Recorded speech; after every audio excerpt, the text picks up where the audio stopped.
Ride through the city like Brendan Schaub. I'm on a mission to get it all. Ride through the city like Brendan Schaub. If you ain't thick, please don't get involved. And now, Brendan Thick Boy Schaub. We live? What's up, fam? How's everybody doing? It is Monday morning, July 6th at 9 a.m. on the dot. What's going on, fam? Welcome to the Big Brown Breakdown. Everybody in the group chat, what's popping? I will get to you guys. So Monday show, Thursday show. I do my thing, and then at the end, I'll have Chin bring up the chat so I can answer some questions. But glad you guys are here. Hopefully the fourth went good for you. What I got today? This is Ghost Energy, America Pop. See how it goes. Not a sponsor, just like my energy drinks. Interesting. So that guy from Love on the Spectrum. Interesting. What's going on, man? Dude, it's Conor McGregor fight week. It is a Conor McGregor fight week. I think as we get closer to July 11th till Saturday's fight card, the hype, the anticipation is just going to grow and grow and grow. Does it do White House numbers? I don't think so. I could be wrong. It's going to be a big boy, though. It's going to be definitely the biggest outside of the White House. I could be completely off. I just think the White House checked boxes that no other card will ever check. It reached beyond it reached beyond the casuals. It reached to moms, dads, grandma, grandpas. You know, it just was politicians covered on Fox, CNN, like all the major media outlets covered it. Conor McGregor fight, it's going to expand more so than any other fighter on the roster, but not to that magnitude. I don't think so. Could be off on this. If you listen to people in Ireland, over in Europe, they say they've kind of jumped the Conor train because all the stuff going on, all the bad stuff a number of years ago. I don't know how true that is. You know, if you're in Ireland or you're anywhere in Europe and you watch the media, you would think that America's on fire and we hate each other and UFC's doing so terrible. None of that's true. So I don't know. I'm not buying it. I think there's still a lot of support for Conor. Has he made mistakes? Abso-freaking-lutely. But regardless of all that, I still think Ireland, Europe, the majority of America is going to tune into a Conor McGregor fight. I just think he's still that dude, even though he hasn't fought in 5 years. That's how big of a star he is. He hasn't fought in 5 years, and he's still, even when he wasn't fighting, the most talked about UFC fighter of all time. He's just that dude. He's that dude, man. And he looks fantastic. July 2021, July 10th, almost exactly 5 years. It'd be a day late after 5 years. Here's the thing, too. In those Dustin Poirier fights, it's not like he was just getting outclassed and tuned up, you know? Especially in that one where his leg fell off, his last fight, July 10th, 2021, he looked pretty damn good. Also, in Thursday, I will break down the fights, like really get into them, a deep dive on the fights and the matchups and styles and all that stuff. But just thinking about, Conor McGregor versus Max Holloway, the thing, again, I'm going to look at the glass half full when it comes to Conor McGregor. Can I sit here and point out reasons why he's not going to win? Sure. Is the majority of the show going to do that? Sure. Yeah. They're going to bring up, Conor McGregor's legal troubles and how he's a shell of himself and he's going to get dog walked and all that stuff. I think they're off and they're negative in general about anything when it comes to UFC. They're the same guys hating on the White House card. These are the same guys who are in my lane, right? that talk about, I don't want to ever see Conor fight again. I never want to see Jon fight again because of their antics outside the octagon. They're just such bad human beings. Go and look at their thumbnails. Go and look at their coverage. What are they covering? Jon Jones, Conor McGregor. Every headline's Conor McGregor. So they're capitalizing on it. They're making money off of it. Oh, I don't care if he ever fights again. Really? Really? Because the headlines you're using, the taglines you're using, the clips you're making are all Conor, Jon, all these horrible people that you keep saying, I don't want to ever see fight in the octagon again because they're such bad human beings. Really? Well, you sure are capitalizing off of it. If you hate them so much, why are you talking about them all the time? I don't get it. If you actually hate these fighters so much, why cover it? If you want to really stick it to them, don't cover it. But you will, because you want numbies, because you want viewership, So everyone wants to toot their own horn and like, they've made mistakes, so I'm not going to give them the attention. And then come fight week, what are they covering? They sit on their high horse and act like everyone's bad in the UFC and the UFC's corrupt and UFC at the White House. Go and look at the thumbnails. Go and look at their coverage. What are they doing? What are they doing? They're covering it. Yeah, you're going to shut up and cover it, though. Yeah. Yeah, but I'm going to critique it. I'm not a UFC shill. Yeah, you are. Yeah, you are. Yeah, you are. At the end of the day, you're going to do what you got to do to get numbers. That's what you're doing. That's what you're doing. You're no different than anybody else, bud. But when it comes to Conor, again, I try to look at it glass half full. What are his advantages going into this fight? What advantage does Conor have? He doesn't have all the wear and tear that Max Holloway has on him. Max Holloway's been very active. Max Holloway has the most significant punches landed in the UFC history. He also holds the record for most punches landed on him. So, he has that. He's also been knocked out. He's also been knocked out fairly recently. 2 years ago, but fairly recently, I think the advantage Conor has, he doesn't have the miles on him. He doesn't have the miles on him. He's been able to take himself out of the testing protocol. How you feel about that? Don't care. But he's been able to take himself out of the testing protocol and really rehab himself, get his body together at 100% capacity, recover from that horrific injury. And he's big, and not only is he big, but he's lean. He's lean. So Conor has the advantage of that time off, not taking shots, not wearing down his body, kind of finally getting his body to 100%. All right, check for Conor, right? If you're pro Conor here, that's a check. This long layoff, even though ring rust is a real thing, but on the other side of that, he's not taking punches. He's going to come in at 100% healthy, you would hope. So that's a plus for Conor.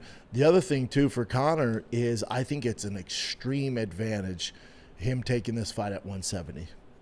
The days of 55 are over. I think even if Conor were to win this fight, if the UFC said, we'll give you a title shot, but it's at 55, he says no. He says no. I think he's too big, too lean, and just doesn't have it in him to deplete his body to make 55 anymore. Conor at 55 is gone. Conor at 55 is gone. I think Conor at 70, he's going to be, cardio's never been his thing. It just hasn't. So you never pick Conor to win a 5-round fight. It's just not his cup of tea. That's not what his DNA is made of. Certain guys are. That's not Conor. And I think that actually helps him at 170. Being bigger, having more power in his punches, I think it's going to be a huge advantage for Conor. So I think not forcing, but Max Holloway, when he got the contract, was like, 170? Shit, I don't have to cut weight? That's cool. It's cool, but it would have been a significant disadvantage if Conor, for his comeback fight, had to cut to 55 and fight Max. I think if the UFC said, nope, only way you're fighting this year is you have to cut to 55, I don't think we see Conor. And if he did do it, I think it's a significant disadvantage for Conor. So I think Charles been like, shit, it's red panty night. It is, But we're trying to give Conor every advantage we can, even though he's coming back fighting a monster in Max Holloway. That being said, you're going to do it at 170, and I think that's kind of a tip of a hat to Conor McGregor. I think it's a much, much tougher fight for Max at 170. He's still the favorite, don't get twisted. Any fight they would give him Conor, outside probably Michael Chandler at 70, any fight that they give Conor, he's going to be an underdog. But out of all the matchups, when you look at it on paper, it's like, hey, Max Holloway, man, he's very tough. He's been super active. He's a legend. But stylistically, out of all the matchups, we know he's not going to grapple. He's a volume puncher. People say, oh, well, he has knockout punch, and look what he did to Justin Gaethje. Yes, but Justin Gaethje, the only reason that knockout happened, which to me, possibly the greatest knockout in UFC history. We all remember that knockout with seconds left at the end of the round. I think there's 1 second left in the 5th round. Justin got dismantled in that fight, strategically dismantled, was just outclassed. And then at the end, Max and Justin decided to throw caution in the wind and just throw with their hands down at their waist and see who fell. So I wouldn't say knockout power. Korean Zombie knocked out, it's an older Korean Zombie. But before that, and even after that, Max is a decision fighter. Again, if you're a Conor McGregor fan, check on his side. Decision fighter. So for Conor, even though there's going to be some ring rust there, Conor is not a decision fighter. Conor is a finisher.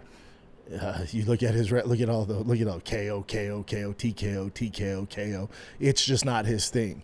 So if you're betting on Conor and you're wondering how he's going to get it done, it has to get done the first 3 rounds, and really in the first 1.5, regardless what weight class. Conor's just, he's not a marathon runner. He's a sprinter. By all metrics, he is a sprinter. So, you have a decision guy versus a sprinter. And, again, one of the advantages for Conor is, let's say that ring rust is real for him, which it will be to feel it out. But let's say it's real and he zigged when he should have zagged. You're probably not going to get knocked out by Max Holloway in the first 1 or 2 rounds. You're still okay. Now, if you're fighting Ilia Topuria, you're fighting some of these other heavy punchers, that's a different story. So again, all this is advantages for Conor. Now, all this being said, we have no clue what version of Conor we're going to get.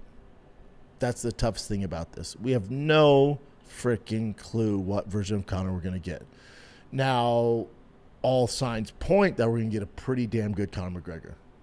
Pretty damn good. Seems focused, seems ready to go. Looks like, he's hit rock bottom, changed his ways, serious about his training.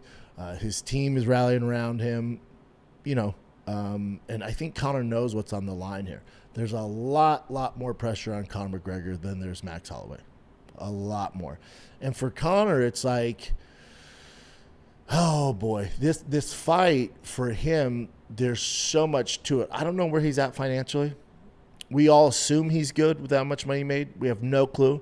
I assume you guys thought Floyd Mayweather was good after making $1 billion. Clearly he's not.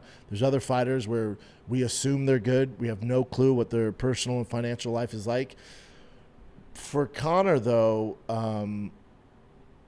this fight with Max Holloway this Saturday is such a fork in the road. Because if he looks like a shell of himself, if he comes out there and you're just like, oh my God, for those of us that came up with Conor, watching him in his pinnacle, and he comes out and just looks like Nate Diaz versus Mike Perry on the Netflix card, you're like, oh, it's over. It's going to be heartbreaking. Not only for us, if you're a Conor supporter, but also for Conor, because it's over. The ride is officially over. The biggest, most fun, accelerating ride of all time is over. Not only for us, but for Conor too. And not only is it over, but you still have one fight on your card. And if you look like a shell of yourself, the UFC's going to go, got it. We're going to give you that fight in April. Of 2027. We're going to drag it out, and then you're fighting the worst matchup possible so we can devalue you when you hit the free agency market. And free agency, there's nowhere to go except for Netflix MVP. Even that, we have no clue what the fuck's going to happen with that. But that's really the only other player in town. But if Conor looks like a shell of himself, let's say, worst case scenario, Conor looks like a shell of himself, gets absolutely mollywopped by Max. They give him one more fight in April 2027. It's Carlos Prates or Michael Morales, some nightmare of a matchup. He gets absolutely starched in that. Then he hits the free market. You know, the payday is going to be different. The viewership's going to be different. The overall optics of him just fighting in general is going to be different. That's worst case scenario. I want to be very frank here. I do not think that's going to happen. I think win, lose, or draw, we get a very, very good version of Conor. I think Max is the perfect matchup. There is no perfect matchup after taking a 5-year layoff. But again, this is in boxing, so there's no warm-up. So to come back to be the caliber of star that Conor is, there's no warm-ups. You're going to get a tough fight. Out of all the tough fights, all of them are tough. He'd be an underdog in every single one except for Michael Chandler, but that's not a big enough name to come back after a 5-year layoff. So that's why they're not doing it. But for all the tough matchups, stylistically, and this is crazy, I know, the safest matchup they could give him is Max Holloway after a 5-year layoff. Not a knockout artist, but he does have the capabilities and the footwork to embarrass you over 5 rounds, and you get beat up. But the chance of you ending up face down, ass up aren't that good unless they do the point down thing, which has been played out so many times now, and they just throw caution to the wind. So it's kind of set up for Conor, you know, and what's on the line for him is, again, financially and also for his legacy. Financially, though, he beats, let's go through the scenario if he beats Max Holloway. Well, then in order to fight for a title or to get that next big matchup, which will be for sure be before April 2027, he'll get a title shot. Guarantee it, they offer him a title shot. Whether it's Justin Gaethje for BMF at 170, I really don't see Conor fighting at 55 no matter what. They're going to have to come up for Red Penny Night. It's going to be at 170. Is it Ian Machado Gary? Is it Paddy Pimblett? There's all these very big matchups. But in order for that to happen, especially if they give him a title shot, they're going to have to restructure his deal. And they're going to have to restructure his deal coming off a huge win over Max Holloway. So you're talking about something completely different. His trajectory, his career path, his earnings is completely different if he wins this fight. Because if he loses, there's no negotiation. He's still making bank compared to most UFC fighters.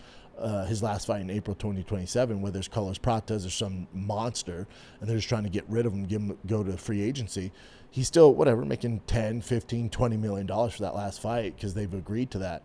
But if he wins, the UFC is going to sign him to a 6-fight deal, 8-fight deal, and it's big boy money. Big boy money. Knowing Conor, too, he might say, you win this one, he might say, I'm not re-signing. And he just lines up Netflix MVP and tests the free agency, which I think would be a real mistake on his part because there's no longevity with Netflix MVP. It's a one-off, you know? And so for Conor, it's like, all right, you make whatever, $40, $50 million, but you might do it once, you lose that one, who knows?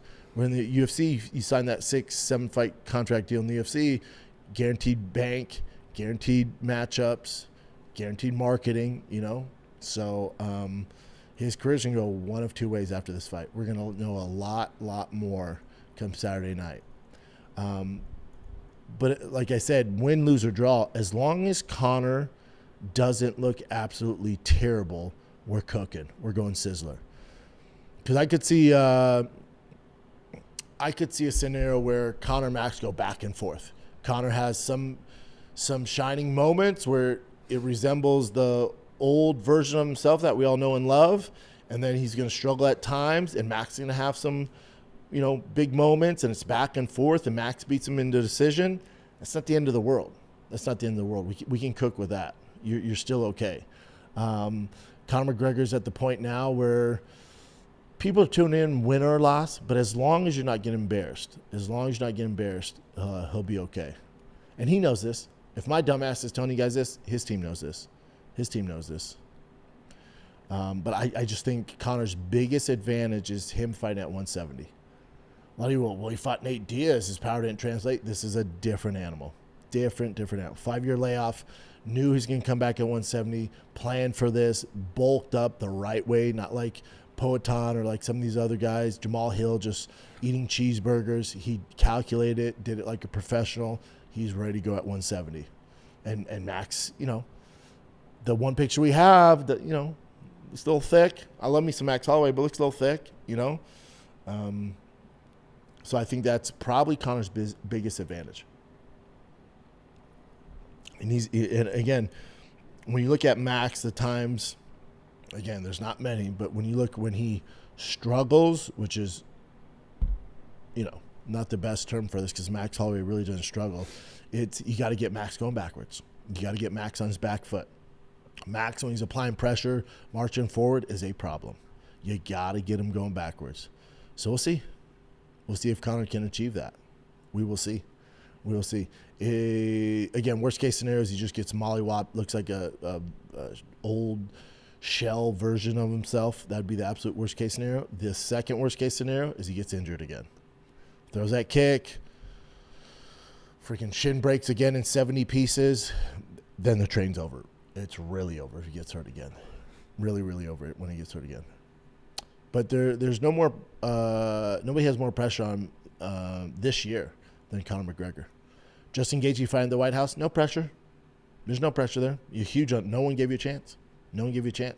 The pressure comes from the spectacle and fighting at the White House, fighting outdoor. You're fighting Ilia, the number 2 pound-for-pound guy.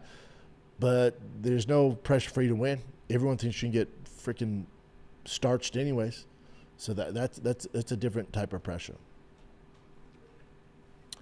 That's why I love this fight card. So, BSD versus Paddy Pimblett. Ton of pressure on Paddy. Another guy, fork in the road. All right, you lost Justin Gaethje. Has anybody benefited more from Justin Gaethje, outside Justin Gaethje, from Justin Gaethje beating Ilia Topuria and looking the way he did? Everyone went, oh, shit, Paddy's actually pretty good. If you're a Paddy fan, you're going, so you're telling me there's a chance. Yeah, he looked pretty damn good, pretty damn durable.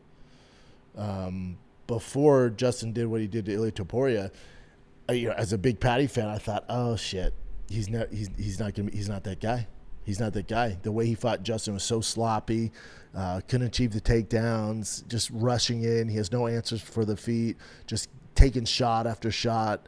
But then Justin does what he did at the White House, and you go, oh, Paddy's actually better than we thought. Still slopping the stand-up. Takedowns are questionable, but that dude is tough as nails. So for Paddy, again, you lose this one. That's 2 in a row. That's a tough pill to swallow as a Paddy fan. That'd be very, very tough. Very, very tough.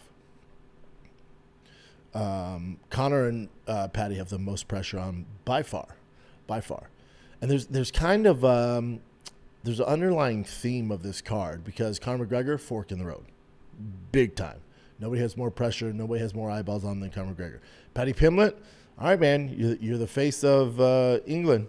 We swear you're this big star. You check all the boxes, but you got to win fights. You just have to if we're going to keep this train going. So you got pressure on Conor, pressure on Paddy. The other one is Robert Whittaker. At light heavyweight because he got middleweight. Last few struggled there, even though he has the toughest schedule of all time. They're not giving him any warm-up fights. He just fights these monsters after monster. But, there's new life at light heavyweight. But again, he's fighting Krylov. Tough night for anybody. The issue with Krylov is he's not like a perennial top 10 guy, but he's very tough, very dynamic, just a tough puzzle to solve. And so you beat him, and people go, yeah, you're supposed to beat him. Yeah, I know, but it's Krylov. Krylov's that guy on any given night, man. He's a problem with a ton of experience. What's he have? 50 damn near. How many fights do you have? 42 fights. Ton of experience.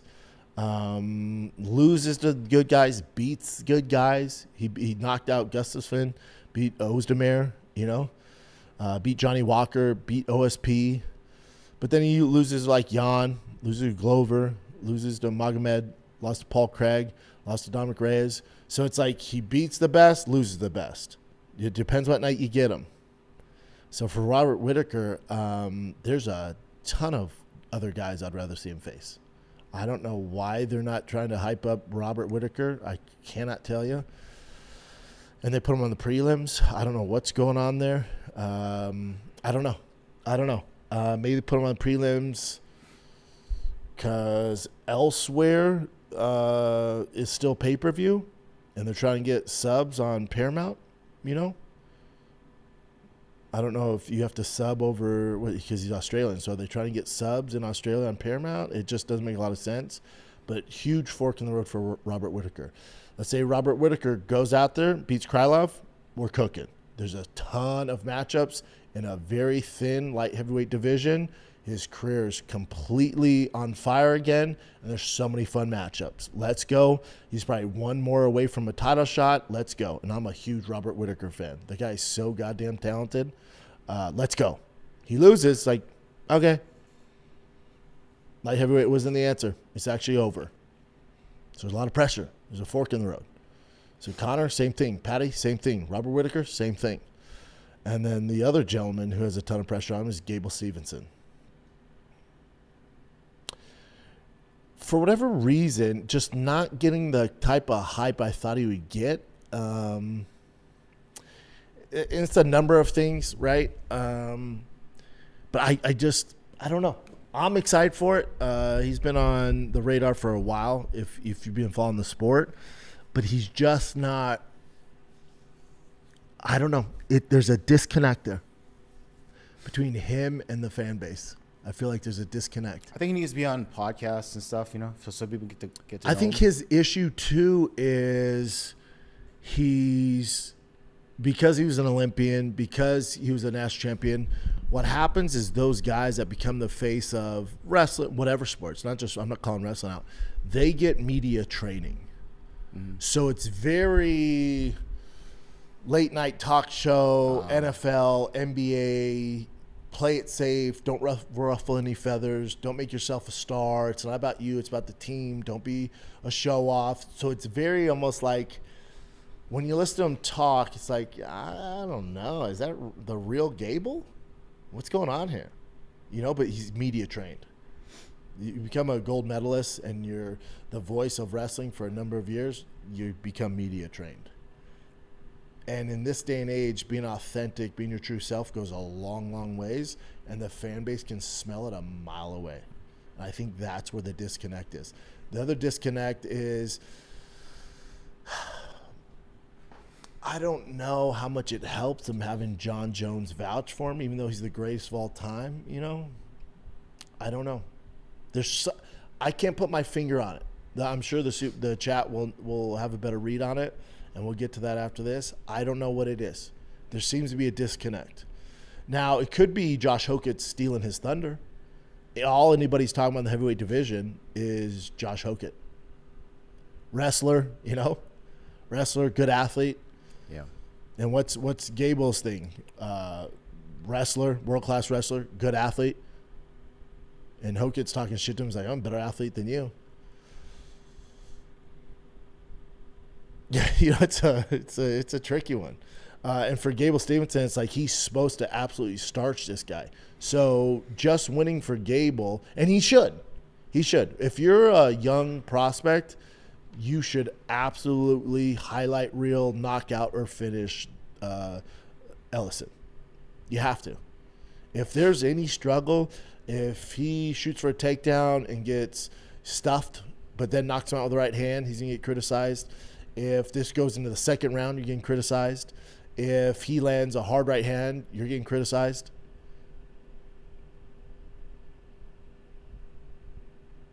So this guy has, one fight in the UFC? He won his first one, and then he has this. Contender, canceled bout. So he fought a UFC Fight Night. And he won.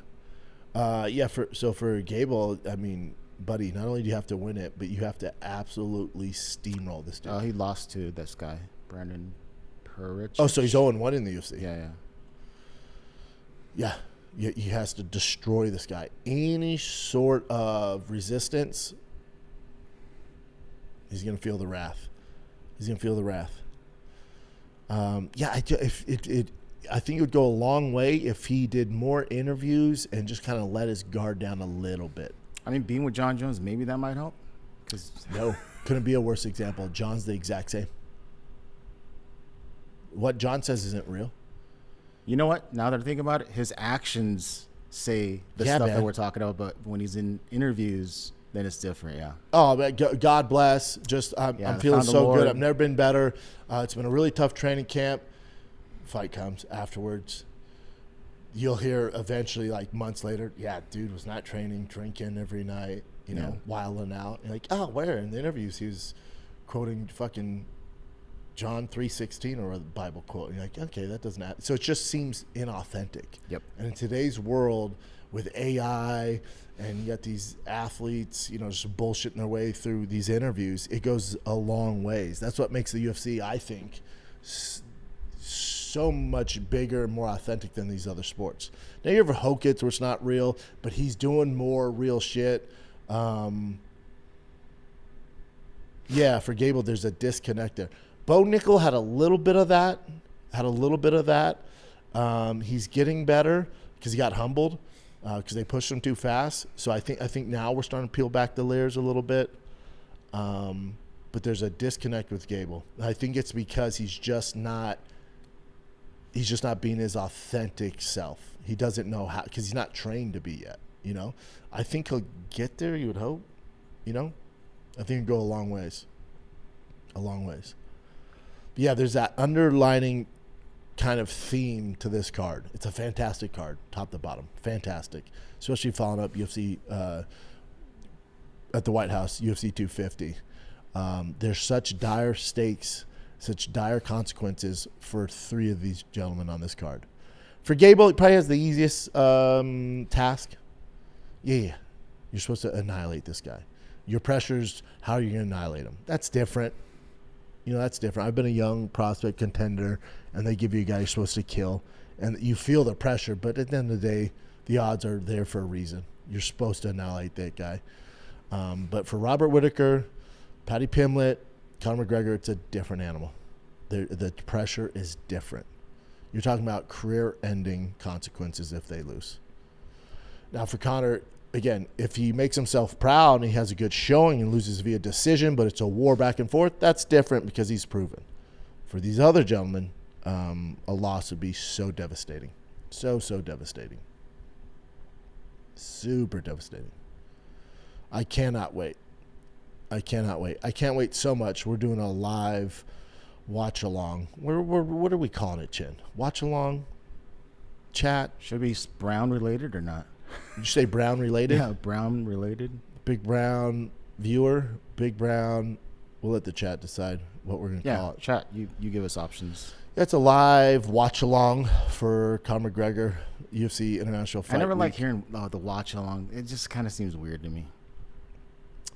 Yeah, I always feel weird too calling it a companion, right? That's Rogan's thing. The fight companion.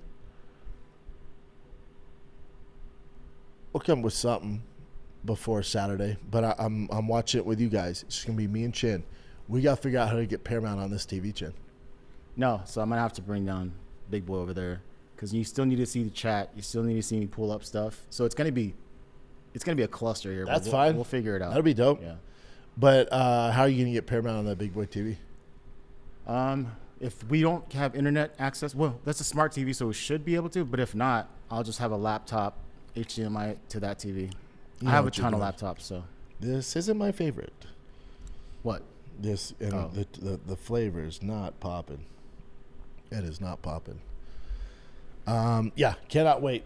We'll get into more of the card. We got live chat tomorrow, show Thursday, live chat Friday, then obviously the watch along, companion, tag along, whatever the hell you guys want to call it, on Saturday for the actual fights. Here's my thing, though, is I don't think we just start for the main card. Do we start at Gable Steveson for the prelims? It's all on Paramount. Do we start at Gable? Because that Gable, Robert Whittaker, there's a lot there. There's a lot of meat on the bone. I really want to see Cody and Yanez. Oh, me too. Up to you, man.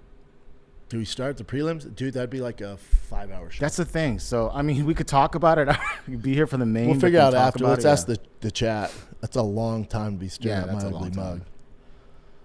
But I definitely don't want to miss those fights. And then what's tough is I have to drive from my house to here. So then as I'm driving, I'd miss the Whittaker fight, I'd assume, which I don't want to do. We'll figure it out. Yeah. We will figure it out. Cannot wait, man. Can't wait. Cannot wait.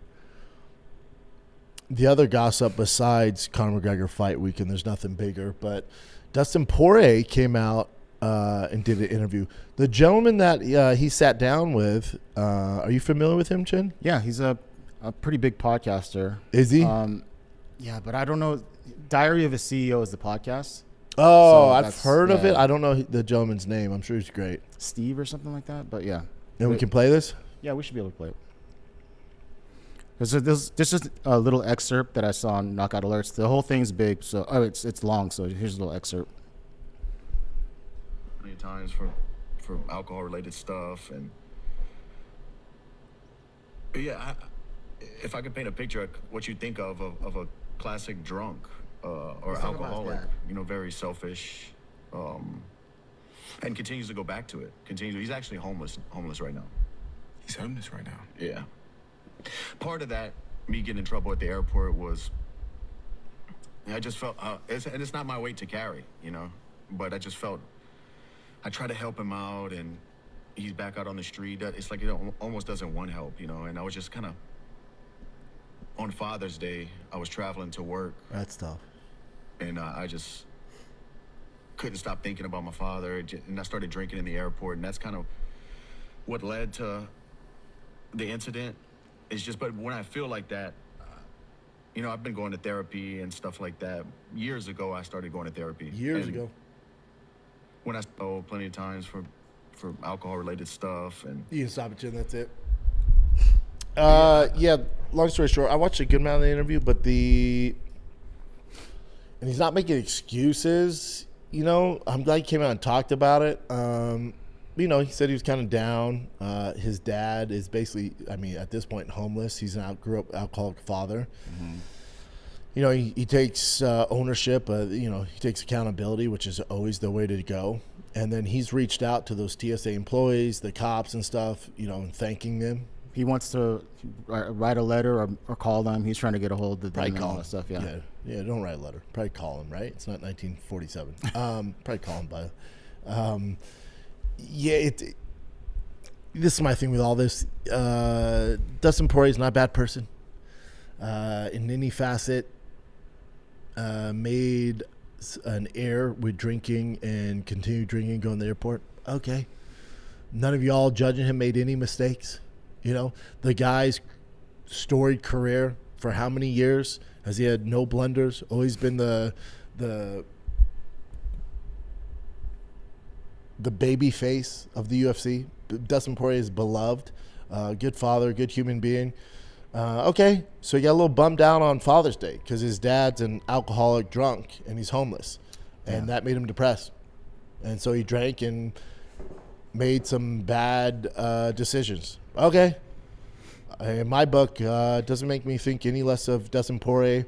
I don't think he's going to tailspin and become some, big issue. I think he's okay. I'm not ringing the bell thinking that his life is in jeopardy or he's going to just get out of control. No, I think Dustin Poirier's okay. He's going to be okay.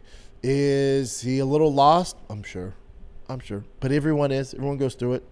But if I had to bank on anybody figuring it out, it'd be Dustin Poirier. He's going to be okay. He said that's it, too. during the podcast. He said, "That's it. I'm done. He's done going drinking? to therapy." Yeah, but that's a tough battle. We'll see. Yes and no. Like, it's not a tough battle when there's kids on the line and you're seeing these consequences. And then also for Dustin, similar to me, it's like I've seen family members go down that road. I know how it ends. So it's like, out of anybody, there's so many reasons not to drink. There's so many freaking reasons. Yeah. It's tough enough. Like, for you, Chin, it's tough. You don't have kids. You're by yourself. But you know what I'm saying? For you, it's like, okay. Yeah, but I think also you never really enjoyed alcohol. You'd enjoy it once, like we were doing when you got in that one zone when you would drink whiskey during the podcast. Sometimes you would enjoy it from time to time, but it's not like something you'd go home. Well, the what's that damn show you used to watch? Yellowstone. So that was just a period of time. Some people, it's a lot.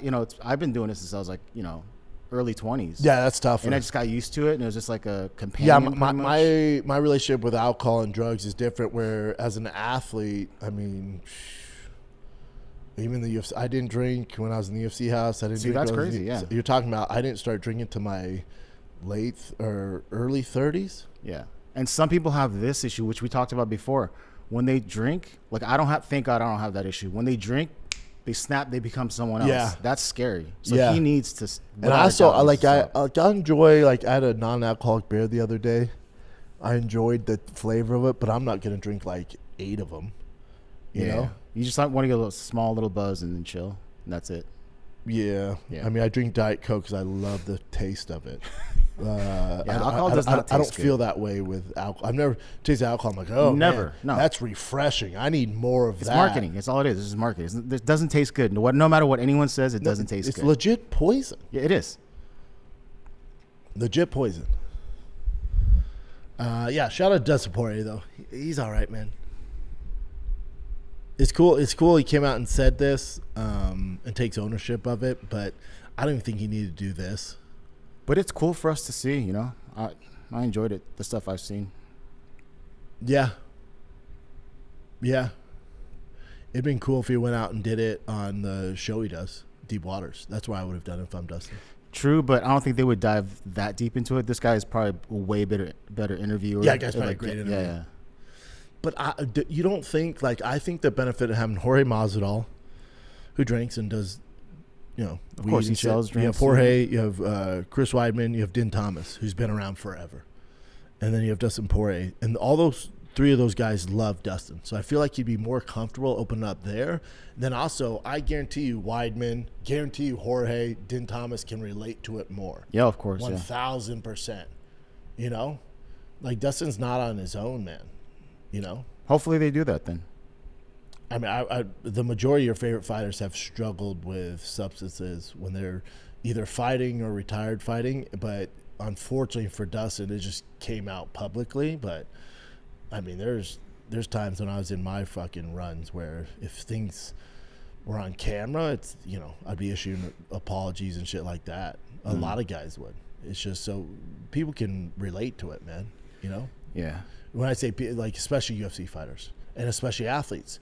I guarantee you there's no high-level athlete who's watching Dustin when he went through this going, wow, my God, I can't believe it. They're all going, oof, man, that sucks. Yeah. Been there. Oof, been there. What else you got, Jen?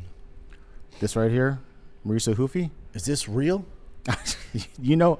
Every time I see these, they're always rumors. So go to Ruffy's, just so before you do it, just for the listeners. So this says Mauricio Ruffy is headed to Las Vegas in case Max Holloway or Conor McGregor pull out. It's not going to happen. Mm-hmm. But then, of course, he did this. Oh, he posted the video. Let me see. Pô, rapaziada, vocês sabem que eu me coloquei à disposição na luta aí do Conor McGregor e Max Holloway. Tô indo agora para Las Vegas, vamos ver o que vai acontecer. Me cuidei bastante, esses caras me fizeram treinar em meio às minhas férias. Essa luta vai ser na 77. Então vamos ver aqui o peso que eu me mantive. Eu vou te falar que essa foi a vez que eu mais ganhei peso, viu? Então bora lá. Vou ver aqui, depois do café da manhã, 84 quilos, teria mais ou menos 7 quilos aí para me tirar para a categoria. Estamos indo viajar agora para Vegas na segunda-feira e vamos ver o que acontece. Eu contra o Conor McGregor acredito que seria uma luta muito boa, né? Eu acho que uma You can luta stop que it. teria mais fácil. You go ahead and translate. Yeah, the translation stuff. I'll tell you what's interesting about this, and this is no knock on Max Holloway. It's just styles make fights. Ruffy is a much, much more difficult fight for Conor. Because again, I told you, one of the advantages of fighting Max Holloway is he's not a knockout artist. So if Conor has a feeling out round and zigs when he should have zagged and gets clipped with a right hand, left hook, uppercut, Max Holloway doesn't have that touch of God to put him to sleep on one shot. That's not what he does.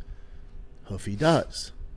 Ruffy does. Also, Ruffy is similar to Conor, where he's a sprinter, not a marathon runner. So you have two sprinters, somebody's getting put to sleep. And he's big, too. That'd be a nightmare for Conor. He looks giant here, yeah. No, he's a big cat. He's the Brazilian Conor, basically. Just tattoo, similar fighting style, similar stance. It'd be that Spider-Man meme inside that octagon. Conor and him would be like, whoa. You know? Yeah, it'd be interesting to see them Very against tough each fight other. for Conor. Different level of difficulty, which you wouldn't want for your first fight. With Max, you know what you're getting. You know what you're getting. You know what you're getting. If at 70, that's an advantage. Ruffy at 70, Jesus Christ, man. That'd be a nightmare. Not the fight you want to come back to. No. And it says, in the translation, it says, you know, I made myself available, which I'm like, I'm not sure if the UFC told him. That's where it's a little dicey, but Yeah. he did say, you guys made me cut my vacation Yeah, short. so I think the UFC probably reached out to him. But here's the thing, you're saying all that. Ruffy hasn't, and this is where I think, especially casuals, but you don't understand, like, Ruffy hasn't deserved, Ruffy hasn't earned the right to fight a Conor McGregor or to fight a Max Holloway. So you might say, well, it doesn't make sense. Why is Max getting this, or why is Conor getting it? Because their body of work. Why did Justin get a title shot? Because their body of work. You're talking about legends. So Conor versus Max is two legends, two Hall of Famers. Ruffy, backup fighter, that's cool. But don't get twisted. By no means has he earned the right to fight a cut. And now he might, the jury's still out. His story's not written yet. So Ruffy might be the next legend. We don't know, but by no means is he even remotely close to those two guys in their body of work. So that's why when people, why don't they just do Ruffy versus Conor? Because Ruffy hasn't earned the right to step into the octagon with a legend. He could eventually, but there's this level of superstardom. There's this level of legendary status that these boys have earned through a lifetime of work in order to fight each other, if that makes sense. Yeah. Like Paddy Pimblett hasn't earned the right to fight Conor McGregor. Machado Gary hasn't earned the right to fight a Conor McGregor.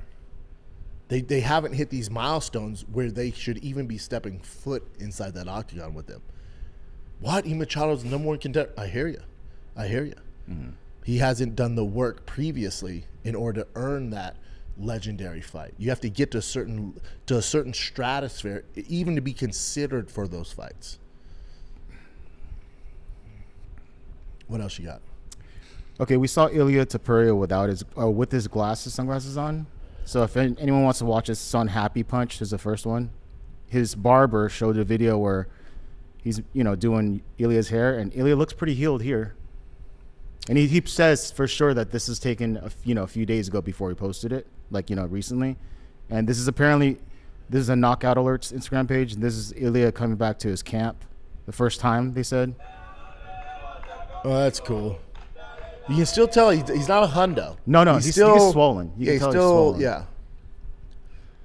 But he heals fast. And certain guys heal way faster than others. I'm telling you, man, everyone wants to write Ilia off, buddy, you're sorely mistaken. That boy's about to come back with fucking vengeance. And this is just a little glimpse into the corner work with his brother, what his brother was saying to Ilia in between rounds. So the first one's here. He says, "Don't get crazy when you exchange, okay? You were much better than him." And that's after round 2. And then this one's kind of trippy. So it says, "Tell the doctor he can't see in his right eye." That's after round 3. And then After round 4, he goes, Ilia, no more fighting. It's over. Good for him. Yeah, that's his brother looking out for him. Yeah. That's the difference. That's why you want your brother in there. Yeah, his brother knows him more than, I'm sure, everyone. This one's pretty cool. So Ali Abdelaziz says that they secured a $3.6 million sponsorship deal right after the White House. And he says the White House effect is the White House effect is real.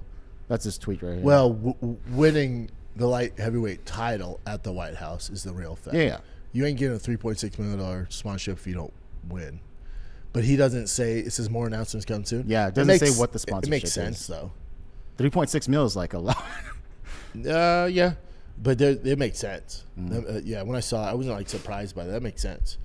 Justin Gaethje, one of the biggest American champs, probably the biggest name now in America, solidifying a $3.6 million sponsorship. Yeah. Makes sense. After the knockout from Max and then this happens, me? that's such a badass story, dude. And now this is why Justin's probably going to fight at least one more time.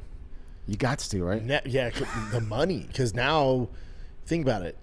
If let's say you were retired, which, it's easier said than done, but I think there's no way to top that. So I would have walked off, but, we're different people.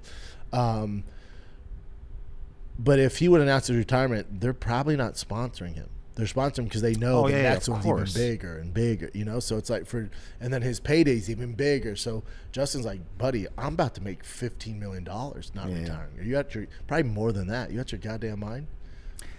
Good for you. Yeah, I mean, how you can't turn that down? He's never been hotter. Yeah. All right, so Song Yadong is going to be fighting Umar Nurmagomedov. Tough fight for your boy, Song Yadong. Tough fight. Yeah. This one I wanted to get your take on. So Kron Gracie, I guess John Danaher was doing a podcast or an interview, and then Kron Gracie wrote in his stories, he goes, you can see right here, Danaher can't coach what he never competed at. And then there's when you go to the comments section, who do you think they are supporting? Kron. No. They're supporting Danaher? Yeah. Really? Yeah. So what do you think, though? What are your thoughts? Let me read this. I did see this later. So for those of you listening, it says, Kron Gracie went after John Danaher on Instagram. The argument was simple and personal. You cannot coach what you've never competed at. Danaher has no significant competition record. His students have dominated no-gi grappling for a decade. Gordon Ryan, Gary Tonin, Nicky Ryan. The results are hard to dismiss. But Kron's point is not really about results, about whether explanation without experience is real understanding or just pattern recognition dressed up as coaching. The sport has been having this argument forever: old school versus new school, doing versus teaching, family mythology versus system building. For Kron, it's tough because look at the guys that he's produced. I mean, Gordon Ryan, the greatest to ever do it. Gary Tonin, he's fucking up there. Nicky Ryan, like there's absolute monsters. Kron would have more of an argument if those guys weren't that good, right? highly regarded. Yeah. That's where it's a tough argument. Now, it's tough, right? Because in other sports too, like Nick Saban, Bill Belichick, like they never played the game. There you go. So that's some of the comments right there. Well, this is kind of a dumb one, the Phil Jackson thing, but you know. God, that's a terrible comment. Phil Jackson never won NBA. But Phil Jackson was fucking But there's good some that and played do for make the some Knicks. sense. Greg Jackson for us. Vince Lombardi. Yeah, there's guys. There's guys.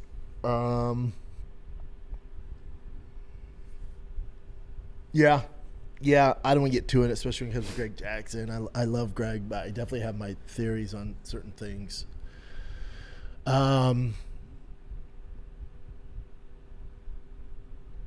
I mean, again, Bill Belichick, Nick Saban, there's guys that can pull it off.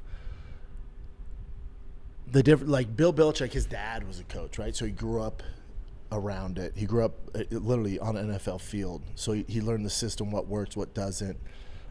Years and years just being engulfed in professional football. So he's been around it. Was his dad a coach? Do you know? Yeah, Bill Belichick. I'm sorry. Was he a player? No, Bill. Yeah, I mean, at a small, never played high level.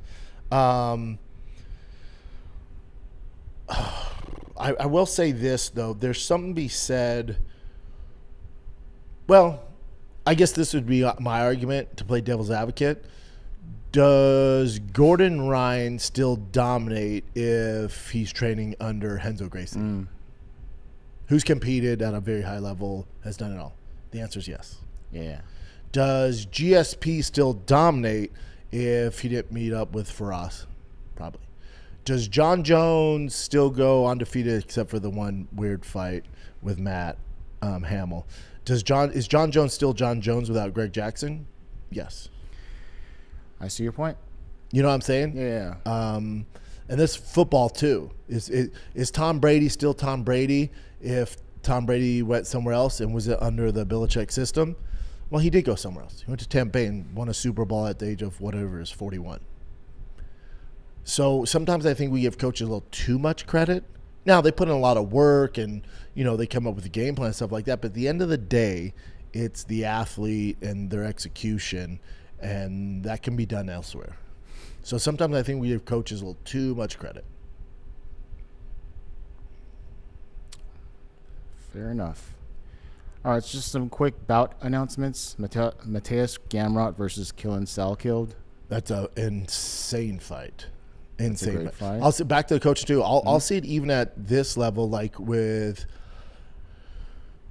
football. Right, I played football for a very, very long time. So I have some knowledge and experience, especially when there's high pressure situations. I've been there in much more high pressure situations. So that stuff, I'm still making the right calls. That stuff really doesn't get to me. Then I'll see it with other teams, sometimes on with previous teams Tiger's been on, and especially in LA, where they're in the championship game, and it's a dad, but he loves football, and he has a lot of success, but he tightens up in the championship game. He's coaching it different. He's over-coaching. He's scared to lose the game, and his play calling's a little off. So that's where having the experience of playing sports at a high level and dealing with pressure, that's where it can kind of come into play, if that makes sense. Gamrot killing Selkeed is an amazing fight. I would have liked something else for Killian, being the star that he is, but it's a very, very, very, very tough fight for Killian. But again, Killian wins this. It's the UFC, so you got to beat everybody. But boy, did they give him a tough task. Yes, I'm rooting for Killian, by the way. Yeah, he's a new up-and-coming awesome. rising star. This is another one. So Reiner de Ridder and Roman Dolidze, they're both going to light heavyweight to fight each other at the UFC Sacramento. I like that. Already are too. No stranger to middleweight. He fought middleweight at one championship as well. All right, cool. Fought Just middleweight, and I'm no stranger light heavyweight. Fought light heavyweight too. Yeah. I think they both did. Yeah. So let's go. This one's just kind of crazy. So Ilia Topuria's, I remember seeing before his stool. They say the one that he quit on, which is stupid, but the stool that he used for his White House fight, it actually sold for $13,700 in auction. Oh, well, I feel like it's a good deal. I'd love to have that stool in here. 13 grand? 14, I'm not basically paying 14 $13,000 grand for it, but I'd love the stool. Dude, I got notification that my belt ships on July 10th. Finally. So what's that, Wednesday? July 10th, Wednesday? I think so. Yeah. Big J Schaub's birthday is tomorrow, the 7th. Everyone wish J Schaub happy birthday. His birthday's tomorrow. We'll be doing a live chat, so I'll remember it tomorrow. When is you said it's going to be the 10th? Yeah, it says belt will ship on the 10th. That means you're not going to get it till next week, probably. No, take it easy. So it's Vegas. Friday they ship it out. Then it's the weekend. That's rude. Yeah, so it'll probably come by the 15th, 16th, 17th. Yeah. So Jon Jones apologized to Alex Pereira because, the whole just wearing the goat necklace thing and making that post.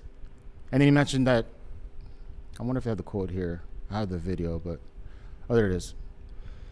He goes, I wish Alex the best. After my brother died, Alex came out and had a moment of silence for my brother. I respect that very, very dearly. And after the fight, I made a video that went pretty viral where I was just making a look with a goat necklace on. I felt as if that felt like an attack on Alex, and I hope he sees this interview because I want to say it here, and I mean no disrespect to Alex in that. A lot of people were saying before the fight that if Alex wins, he's the greatest of all time. My little video after Alex lost was a message towards all my haters. It wasn't directed towards Alex. I want to make that really clear. I have nothing but respect for Alex. I don't think it's a direct, shot at Alex. I think he's just saying, I'm the GOAT, man. Yeah. You guys keep saying this, if Alex wins, he's the GOAT. I'm the GOAT. Not a shot. It's more his thing. Okay, this is the last one. So Jiri Prochazka, he does all this crazy stuff, especially in the wilderness. So he went out He and needs found to work on his goddamn his fight body? IQ. What's he jumping? What's he doing now? So it's something called stinging nettles. It's a plant. Dog, just fucking train. Jiri bathing his entire body in stinging nettles last night. What the fuck's a nettle? Is that an It's just a ant? plant that's it's like poison ivy, but then it it makes you feel like it hurts. And he thinks this is making him tougher. Yes, he does all that. He does this kind of stuff all the time. He's very nature oriented. He's just rubbing his body all over it, or rubbing it all over his body. And he does it nonstop. It's like slapping himself with it later. But then there's a funny part here coming up. My thing is, how much of this is for social media and how much of it? It's got to be 100%. Then he goes, Oh. no, he goes, I'm not going to go there. When he went towards his crotch. Yeah, I don't know. I don't know. I mean, that's why we love him, because he's like this samurai warrior, some shit, but he's just a knucklehead. Yeah. Just a knucklehead. One of my faves, but just an absolute bonehead inside that. I love that about him. Just a bonehead. Real. Just, you know what he is? He doesn't know it. He's a meathead. Yeah, but in his country, that version of it. Yeah. Whatever they call it where he's from, he's a meathead. By all measurements, he's a meathead. And I'm here for it. Let's get to the chat. You want to go all the way to the top, or how do you want to do this? I don't know. How should we do it, man? Because let me show you how much we have here. We got a lot today. Yeah. You want to start around with the new member? Yeah, that's fine. Big Okay. Rich, welcome to the club, my man. Big Rich. The Stona says, what's up, Stona? I hope Conor's not hesitant to throw his signature kicks. If he lets it fly like the old Conor, he's got it. But then kicks to maintain distance can be key. Agree 1,000%, especially from the southpaw. John Matt says, is it me or is this Conor fight flying way under the radar? Let it cook. It's Monday. I hear you. It's Monday, though. It's going to really, really start building up. Matt, let's go. Last 2 days off of work, then off to Vegas, getting married, then going to the Conor Max fight. Oh, what damn. a freaking week, my man. Black Ross, what's next for Max if he loses? Still a legend, but, the ride's slowly coming to an end. They'll probably toss some of those boys coming up to 55, some of that new blood to build off of them. Diego Lopez for one, which should be a great fight. Slow fit at 170. Conor probably has the power advantage. We'll guarantee you that. We'll guarantee you. The Stona, Conor's always got BKFC to fall back on if he ends up re-injuring his leg. Yeah, but it would be such a detriment to his career if he messes his leg up again. Black Ross, he's been getting huge and might be more used to that weight. Yeah, I think he demanded fight 70 because he's so big right now. Sith Supreme says, call me crazy, but after watching the previous Conor vs. Max fight, I don't see a way Max wins this, but that's just me ignoring time off, I guess. Yeah, you're like me, brother. You're seeing Conor glass half full. We don't know what we're going to get. I'm hoping for it. I'm hoping for a good version of Conor. I will say this, though. Watching the first Conor Max fight is a complete waste of your time. That's going to have nothing to do with this fight. Dustin, you see Sugar's remake of the Conor promo? Yeah, Hokit. You see Hokit's remake of it? Yeah.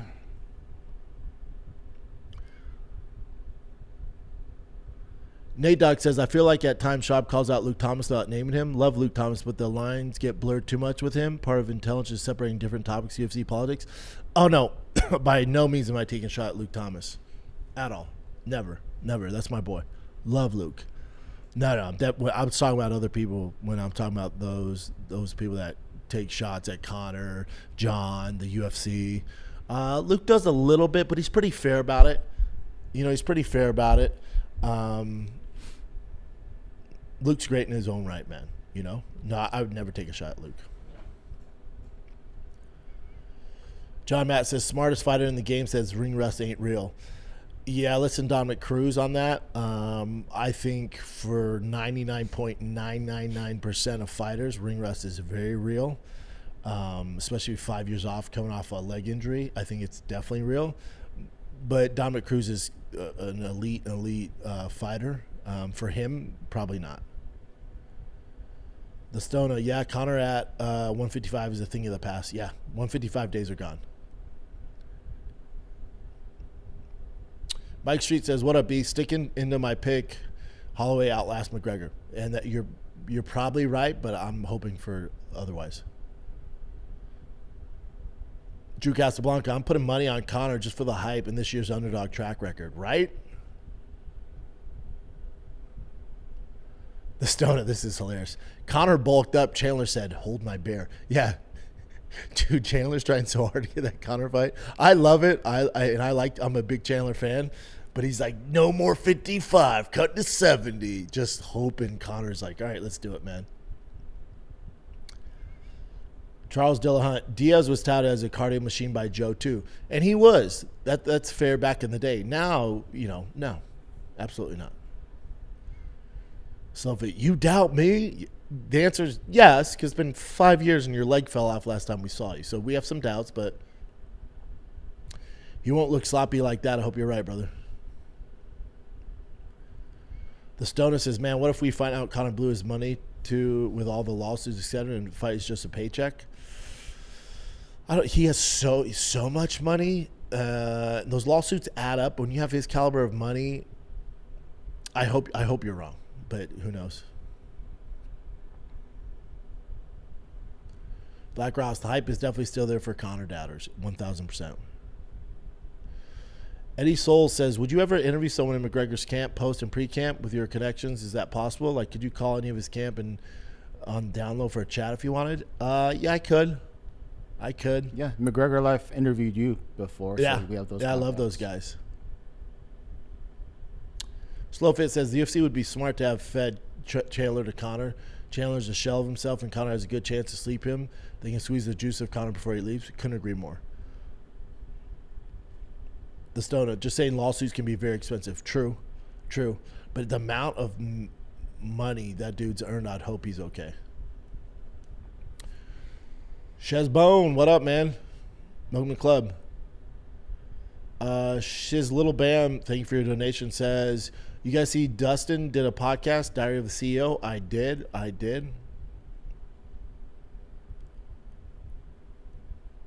Chesbone finally managed to catch one of these live. Yep, on Monday I got to do early because firing the kid, even though we could have done it later today because Brian just texted us this morning, says he's going to be late 3 hours, so that's fucking cool. Real Ice Out, what up, fam? Massive fight week. Some would say the biggest. Is there a bigger fight week than a Conor fight week? Dude, the UFC's cooking, man. UFC White House followed up by Conor fight week. What are we doing? It's huge, man.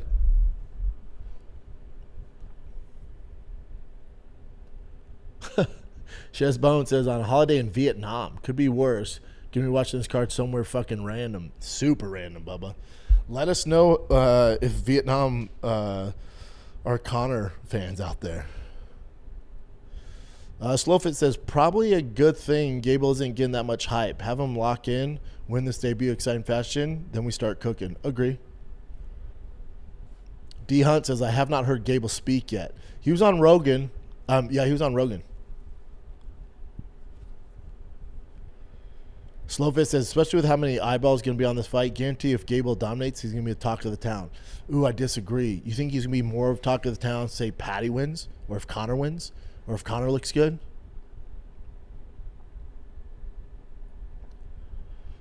Charles Dillahunt says, but isn't that how wrestlers are trained because of the community they are raised in, responsible, PC, etc.? Yes, especially him. They get media trained.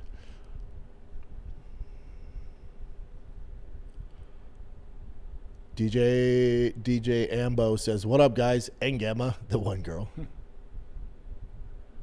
Sophie says, Dana White pumped the brakes. Gable hasn't even fought in the UFC yet. Can't be talking or doing that much media before you even dance. Let's get some wins, and then he can start talking. Yes and no. Today's day and age, you got to come in kind of a steamroll, but I hear you. Jelly Skim, welcome to the club.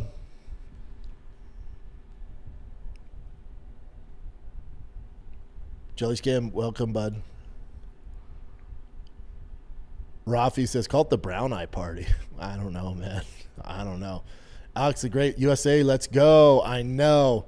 My thing with USA, like watching, who was it? Not Holland. Norway. Like when you watch Norway or you watch, like Norway versus Brazil, like the really good teams, you're like, oh, it's going to be really tough for USA to get past Belgium. If they get past Belgium, it's going to get dicey. Boy, and Mexico was doing everything they could to screw over England last night. Even though I quietly was rooting for England because my whole house is Mexican. And they're like, this is ridiculous. I'm like, yeah, crazy.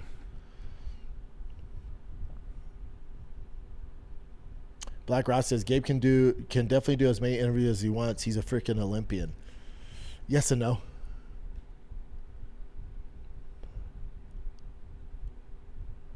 The Gilmore Girl says, I was wondering how early we would start streaming. I'll be watching starting first fight of the night. I know, me too. We got to figure out, when should we start? I saw some. You'll see it eventually. SB Youngblood, you might be right. Big Brown Breakdown UFC 329 is a fine title. Kid Nicholas says, let's do the whole card, even the early prelims. Come on, dude. Slowfit says, start the prelims. Black Rat says, we have to start the prelims. Have to. Start the main prelim. Yeah, I think you're right, brother. Early prelim start time. Stream the whole card. Jacob says, I will have the Big Brown watch-a-thon on TV. Yep. Black Ross says, the cool thing about a live chat that long is that the viewer, you can go in and out of it. Yeah. Abe says, found out my wife's family camp trip is this weekend. Can't believe I'm going to miss the first. Buddy, you got to cancel that fucking camp trip. Are you kidding me, bud? Forget my thing, but you got to watch Conor, dude. There's ways around it. The Gemma Girl says, can Chin get the live chat up before Brendan gets there? That would be cool. I could, but there'd be like just like a thumbnail or something. And then they can chat below? Yeah, so they could just have their little party. Years ago. Gets me every time too, bud. Yeah, our boy Abe going on a camping trip, buddy. You gotta figure that. You gotta get your shit right, man. You can't be going on a camping trip. Yeah, my wife was like, we were really close neighbors of ours. They rented some tiki boat or something. Like, yeah, they're taking the boat out from 7 to 9 p.m. I'm like, no, you're not. No, you're not. You are. No. It's Conor fight Saturday. You're out your mind. I ain't going on the boat. Kid Nicholas says, I hung out with DP, Dustin Poirier, at Jake Paul's box event. Dustin Poirier is awesome. I like that. I like your thinking, Slovak. Abe, sounds like you caught COVID. Can't go camping. Yeah. Coop Dog, where's the U.S. jersey? I know, dude. Balo is back. Yep. I wear it so much. I wore it all weekend, too. I decided to give it a little bit of a break, but I probably should have worn it today since they play tonight.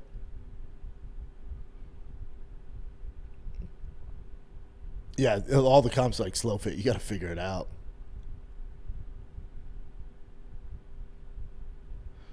Trillmeyer says, you called his dad a drunk and said it's easy to stop drinking when you have kids. Just stop, big bro. Easy for me. Clearly, his dad wasn't in his life, buddy. That's the difference. It's easy if you give a fuck. That's my point.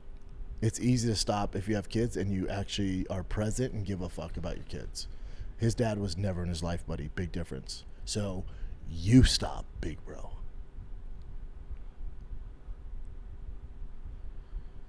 The Fool Chris says, not this weekend, but could you do a fight campaign with retired UFC fighters like Johnny Hendricks, Rampage, Ben Henderson, Rashad, or something like that? I could if I want to go through all the effort. I'd rather just do it myself with you guys.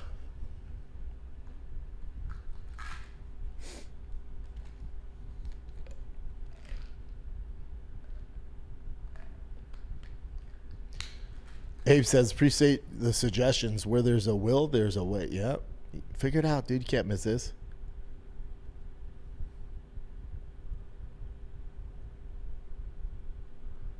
Slow fit, correct. The stream will be taken down if we show the interview. Correct. Keep going down. You're fine. Down? All right. Yeah, you're good, bud.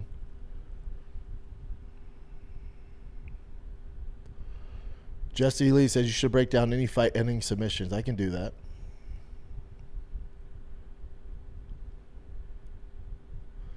Mike Street, I mean, if my mortgage was online, I have to actually guarantee myself to make money. You're probably right. So Mike Street says Max survives the onslaught, runs Conor out of gas, and beats him by decision. Conor holds up better than Nate. Good chance of that, bud. Murph's Fight Club says Conor's going to be sleeping next to the cage like Dustin too. Oh, I don't think so.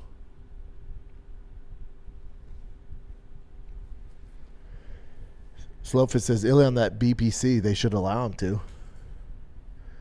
Fedo Digato says, what's your official prediction of McGregor Holloway? Thursday, bud. I'll give all my picks on Thursday. Black Ross, couldn't agree anymore, bud. I'm more excited for Ilia now than he was undefeated. Couldn't agree more. Big Brown Fan Companion, says Brad. I don't like Fan Companion. We're kind of just a group, you know? What are you laughing at? It's Brian Battle shit again. Oh. Is it around here? Yeah, it is. Slowfit says some of the best coaches never compete in the sport. Dumb take. Yeah, it's a tough one.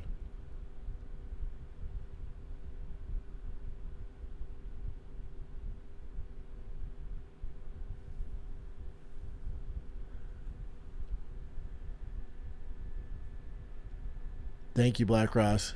Let me see. Black Ross, I'm getting really fed up with Jiri. I know, dude. It's like, buddy, we just didn't work on that fight IQ. You know how many fights you'd win?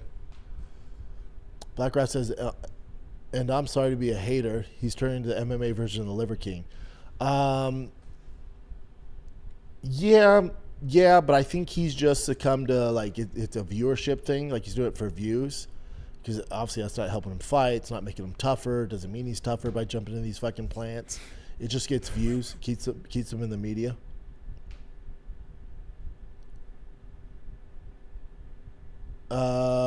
J-Rod's channel 357. What's up, brother? Long-time fan. I've got an IBJJF comp in Austin this weekend. Where should I eat afterwards? Style and Switch Barbecue.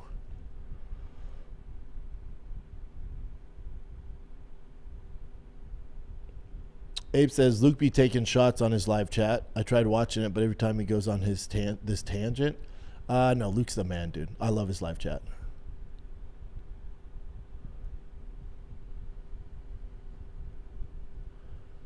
Ryan Biting, Brendan, I'm on my way to sack to fight a guy. Hopefully in a sanctioned MMA fight, dude. I'll let you know next live how I do. I'll be thinking of you when I put on the gloves. Thanks, brother, and good luck. Fight smart, dude.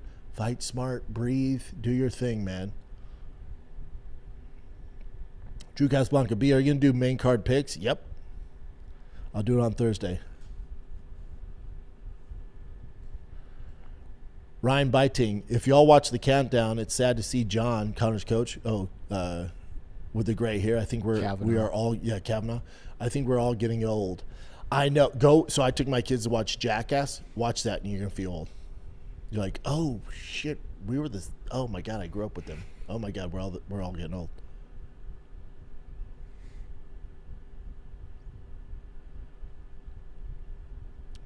Mike Logan says, aloha from the 808 state, 5 a.m. out here. We know you're going for Max, my man. Drew Casablanca, after the Freedom 250, we need to have a Conor fight. Just keep the hype going. But I'd be happy just with any good main event, but a Conor one they are really giving us a treat. Curtis Man says, sup B, I work with a guy in the military and he was telling me that 1-inch punch is an effective technique. I'm calling complete bullshit. What are your thoughts? Complete bullshit. That guy is completely out of his mind. Big Rich, start that stream early. We got to send a pizza to the pod. Yeah, I'm going to have to figure out something. Don't worry, I'll figure it out, though.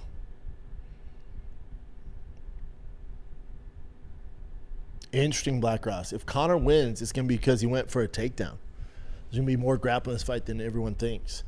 You think you just saw a huge hole in Max's game off the Oliveira fight? I could see that. Mixing it up. Maybe like in the second or third round, mixing it up. I don't think he does it early, though. He's going to get Max buying into striking, then it opens up the takedown. I could see that. Graphic Gorilla, what up, brother? Appreciate you, man. Welcome to the club.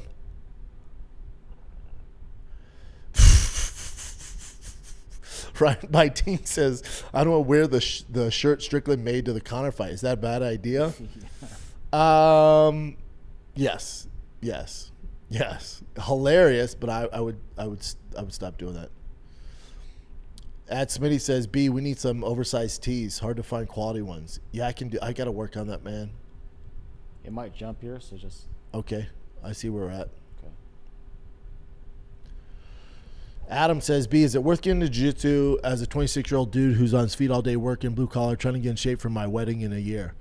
Yeah, hell yeah it is, dude. But I would also incorporate, your diet's going to be the biggest thing getting in shape for your wedding.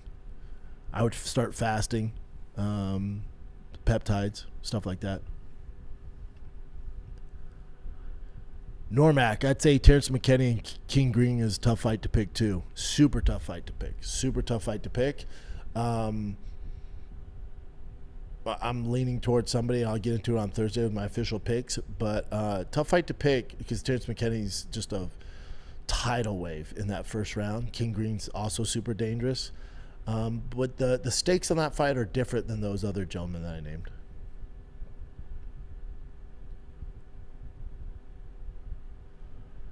Adam says, follow-up, is it worth it to do a Gracie Baja a couple miles away from my house or a mom-and-pop shop somewhere closer? Whatever's convenient, brother. What's ever going to keep you going. Because if it's far, that could be a reason you stop going. Do what's ever closest. And it's not like you're getting ready for Worlds or the UFC. You've never done it before. Just get whatever's easiest and you can get work in and learn the sport and get a good workout in. And the biggest thing is training partners. If you go in there and there's two people and one's a small female and the other's a small male, we probably need to go to Gracie Baja because there's going to be more bodies for you to play with. Oh, pause. Jumping in, so let me know when you see it. Oh, no, you're going the wrong direction, Jen. Keep going. There you go. Chris Baxter, yo, B, I'm headed to San Diego with my kiddos, ages 3 through 18. Good for you. Any recommendation on some cool stuff to do? Yes. San Diego is one of my favorite places on earth. My kids absolutely love San Diego. 3 through 18, so I don't know all the ages, but the place to go that has the most rides for your young kiddos, I'd say between 3 and 8 or 3 and 8 is Legoland. It's awesome for young kids. There's so much for them to do. For the 18-year-old and then the other kids too is the best stadium. People can tell you Dodger Stadium or Wrigley Field or Candlestick Park, the old school one up in San Fran, is the best stadium. The absolute best stadium for families is Petco Park in San Diego, by far. And there's a ton to do there. You can stay at a hotel, the Pendry, or there's other hotels. Pendry's a little expensive, but there's other hotels. You just walk to the park, and around the park, they have so much stuff for kids to do. There's great restaurants. Couldn't be in a better place. SeaWorld's also pretty lit now. Minus the blackfish stuff, it's pretty lit.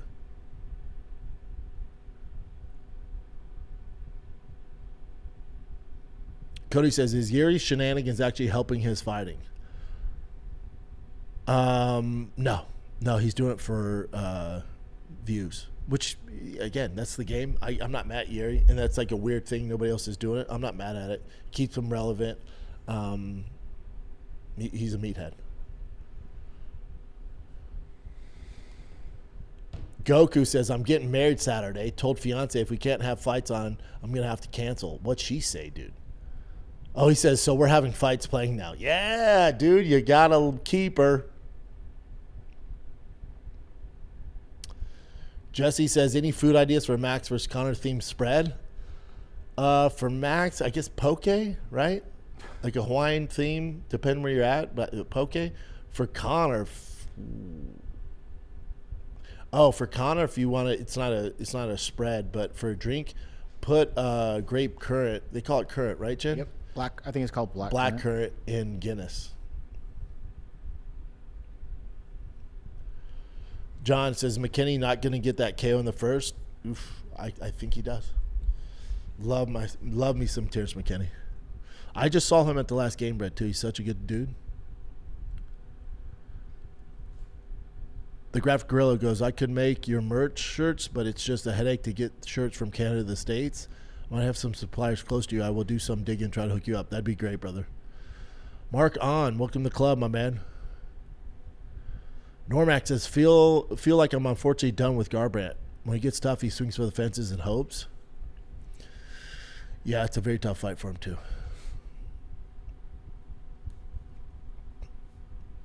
Adam, already locking in the fast. What peptides? Oof, buddy. It's a much longer discussion.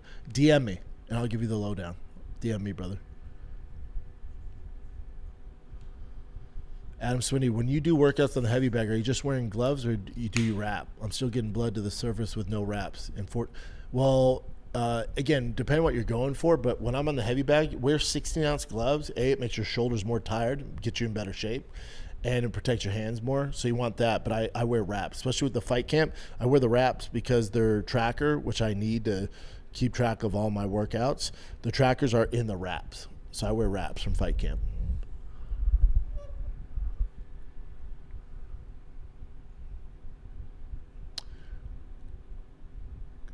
Cleveland, I'm assuming Cleveland, Matt. Yo, what up, B? I love Dustin Poirier. I have to say that. But have you seen the it's going to be bad memes? They have made one for Entertainment Weekend. Keep the good stuff. Yeah, they're so funny. They're so funny, dude. It's so funny, dude. For me, as a car guy, it's one of a mechanic goes, how much is it going to cost replace my transmission? It shows Conor, or I'm sorry, it shows Dustin Poirier in like the mechanic outfit. It says, but you'll be bad, my. They're so good.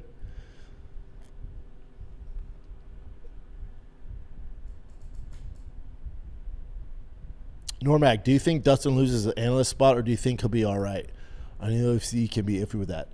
No, we think Chael went through way more dramatic stuff than this, and he kept his gig at ESPN. He'll be fine. They'll leave him, I bet. I assume.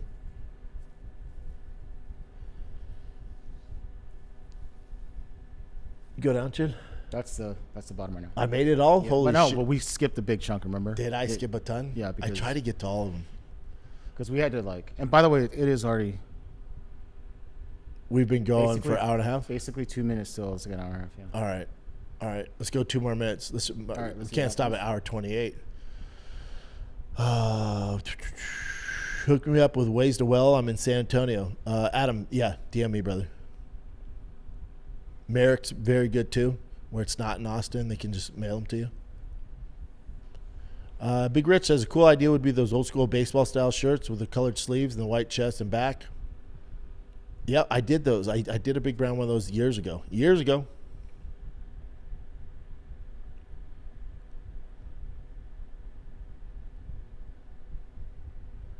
That fool Chris says, I got married on the same day as UFC 188, which was Kane versus Verdum. I blame myself for Kane's loss.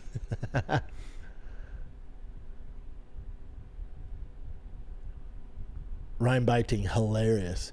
I want to get to the UFC to kill all of Ali's fighters. Well, he has some tough guys, so you better get good, my man.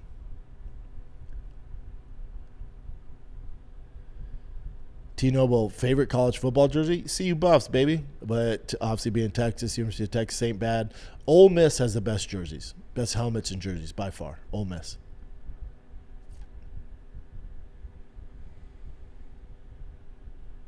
Jelly Skim says, I love RAF because it shows levels to the game. No one could take down Giorgio, but Armin had zero issues. Yeah, especially wrestling. Normac, that's not too personal, but yes. Yes, I did.